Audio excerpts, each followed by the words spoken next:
আমি ওনাদেরকে ভালোবাসি, আল্লাহর জন্য ভালোবাসি, আগামীতেও এই ভালোবাসা অব্যাহত থাকবে ইনশাআল্লাহ আজিজ। ভুল মিস্টেক হয়ে গেছে, এরপরে এই বিভিন্ন দেশি বিদেশি সংস্থাগুলো আবার একের বিরুদ্ধে একজনের বিরুদ্ধে একজনকে লাগিয়ে দেওয়ার তাদের একটা প্রয়াস ছিল। আমি অনেক কিছু সাক্ষী। এক্ষেত্রে অনেক অসতর্কতামূলক কাজ জামাত ইসলামের পক্ষ থেকে হয়েছে, আমাদেরও কারো পক্ষ থেকে হয়েছে। সন্তোষ আমার বিষয়টি জাস্ট একটা দুর্ঘটনা ছিল, সেটা আমি মনে করি।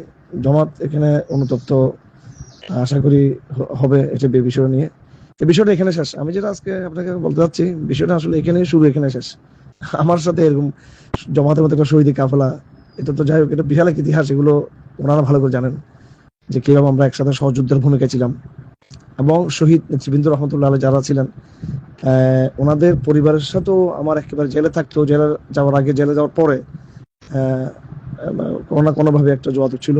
আমি ওনাদের স্যাক্রিফাইসের কারণে অনেক বেশি দুর্বলতা আমাদের মধ্যে রয়েছে, এবং কওমি অঙ্গনে আমি এই কথা সেটেল করেছি, এস্টাবলিশ করেছি যে জামাত নেতৃবৃন্দ শহীদ করা হয়েছে এবং এটা মজলুম। এটা একবারে এটা দেবালোকনে স্পষ্ট।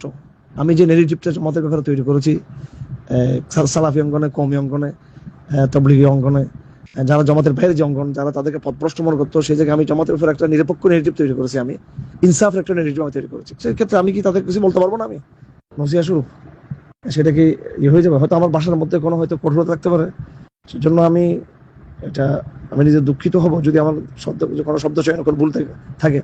কিন্তু ওনাদের ভুল হয়ে থাকলে সেটা দল হিসেবে তো অনেক বড় একটা ওনাদেরকে এই বিষয়ে সতর্ক হওয়া উচিত। আমি যেটা এখন আপনাকে সর্বশেষ জানিয়ে দিতে চাচ্ছি যে ইনশাল্লাহ ঐক্য অটুট থাকবে, সমন্বয় অটুট থাকবে। আমার পক্ষ থেকে কোনো রকমের কোনো দুর্বিসন্ধি নেই, এবং কোনো রকমের কোনো কনস্পাইরেসি নেই, কোনো বিদ্বেষ নেই আমার পক্ষ থেকে। ইনশাল্লাহ আমি আগে যেভাবে আছি ওভাবে থাকবো। আমি ওনাদেরকে ভালোবাসি, আল্লাহর জন্য ভালোবাসি, আগামীতেও এই ভালোবাসা অব্যাহত থাকবে ইনশাআল্লাহ আজিজ। এবং একসাথে আমরা মনে করি এই পুরো দেশ এবং পুরো অঞ্চলের ইসলামের কল্যাণে, মানবতার কল্যাণে একসাথে ঐক্যবদ্ধ থাকার কোনো বিকল্প নেই। এটা আমি বিশ্বাস করি, মনে করি, এবং এটা বাস্তবতা। আর আপনাকে ধন্যবাদ, আপনি এই বিষয়টা নিয়ে খুব বেশি কনসার্ন ছিলেন। আপনার মধ্যে একটা মানবতার এবং ইসলামের দরদ আপনার মধ্যে রয়েছে, বিশেষ করে ঐক্যের একজন আপনার প্রতীক। তো আপনাকে ধন্যবাদ জানাচ্ছি, আপনি বিষয় নিয়ে আপনি আমার অবস্থান জানতে চেয়েছেন। জাযাকাল্লাহ। আসসালামু আলাইকুম ওয়া রাহমাতুল্লাহি ওয়া বারাকাতুহু।